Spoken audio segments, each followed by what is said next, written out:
नसरीन मेरा गला खराब है पिया दे विच ना बई दसेंदे न बिनाड़ दे विच आते भी बन गई गा दूध अब फुसरत नहीं भी जेड़ी असां दा ऑपरेशन करा लो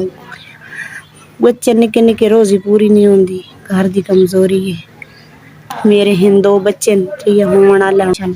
रमजान शरीफ दी इख्तियात ऐशा न घर बैठे पहुंचाया है इजाजत गाना देने बच्चों दी खैर होने पूरी मेरा मरद हारल बीमार रह वेंदा दी रिपोर्ट पियत मैं आप कर नहीं सकदी यहां पे तो कोई साडी इमदाद होवे अल्लाह तानु बड़ा देवे नेक महीना अल्लाह तानु तंदुरुस्ती रखे अल्लाह पाक तानु इस तू गणा देवे जेड़े साडे गरीब ना तावन करेंदे पैन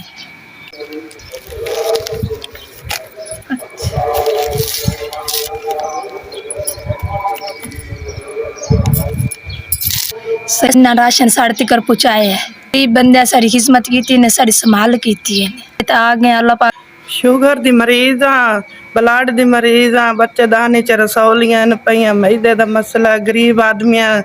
7 बच्चे न बच्चों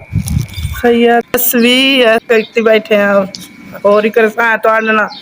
दुआ करे ने बच्चे रोजे रखते पे माशाल्लाह 4 बच्चे रोजे रखते पे मेरी मजबूरी में गरीब है मैं सौदे मिले वने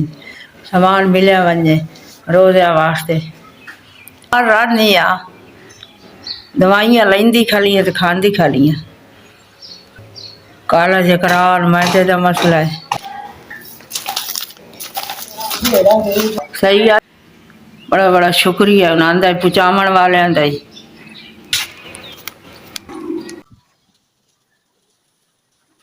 ये बीमार बंदा पे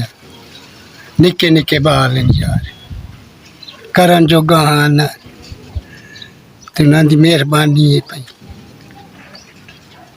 जेड़े इमदाद कर रहे उन्हां दी शाबाश सैयद